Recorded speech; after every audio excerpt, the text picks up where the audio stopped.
Happy Father's Day to all. Do you know the meaning of father? F means forgive, తండ్రి క్షమించువాడు. A means advisor, తండ్రి సలహాదారుడు. T means teacher, తండ్రి బోధకుడు. H means head, తండ్రి నాయకుడు. E means expert, ఆయన నిపుణుడు. R means rebuke, తండ్రి గద్దించువాడు. దేవుడు తండ్రిని మనకు ఒక నాయకునిగాను ఇంటికి అధిపతిగాను ఇచ్చాడు కదా.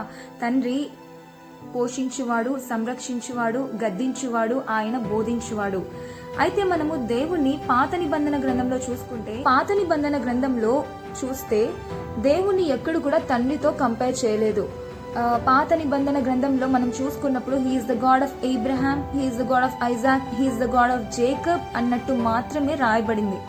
కొత్త నిబంధన గ్రంథంలో దేవుడు తనని ఎలా కనపరుచుకున్నాడంటే, God reveals himself as a father. హల్లెలూయా.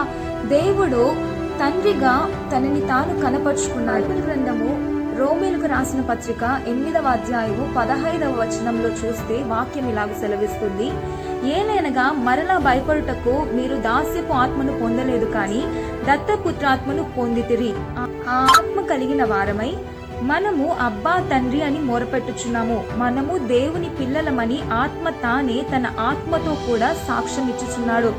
మనము కొత్త నిబంధన గ్రంథంలో చూస్తే దేవుణ్ణి తండ్రిగా మనము అబ్బా తండ్రి అని ఆయన కృపా సింహాసనం ఎదుటకు ధైర్యముగా వెళ్లే యొక్క సామర్థ్యతను మనం పొందుకున్నాము. ఎందుకంటే యేసుక్రీస్తు శిలువలో మరణించి తండ్రితో మనల్ని ఏకము చేసి ఈరోజు ఆయన మనకు తండ్రి. యేసుక్రీస్తు కార్చిన రక్తము ద్వారా మనము దేవుణ్ణి దేవుడిగా చూడాల్సిన అవసరం లేదు, కానీ దేవుణ్ణి ఒక తండ్రిగా మనం చూడొచ్చు. హల్లెలూయా.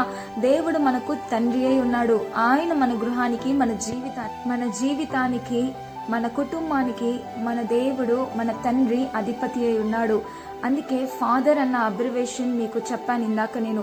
ఆయన గద్దించువాడు, ఆయన క్షమించువాడు, ఆయన సలహాదారుడు, ఆయన పోషించువాడు. ముఖ్యంగా ఆయన మనల్ని క్షమించాడు కాబట్టే యేసుక్రీస్తు కాచిన రక్తము ద్వారా దూరస్థులమైన మనము మరి ఆ రక్తము ద్వారా తిరిగి తండ్రితో మనము జత చేయబడిన వారము. అందుకే ఈరోజు ధైర్యంగా మనము తండ్రి అని ఆయన కృపా సింహాసనం ఎదుట నిలబడి పిలిచే యొక్క అర్హతను, దత్తపుత్రాత్మను మనము పొంది ఉన్నాము. ఆమేన్.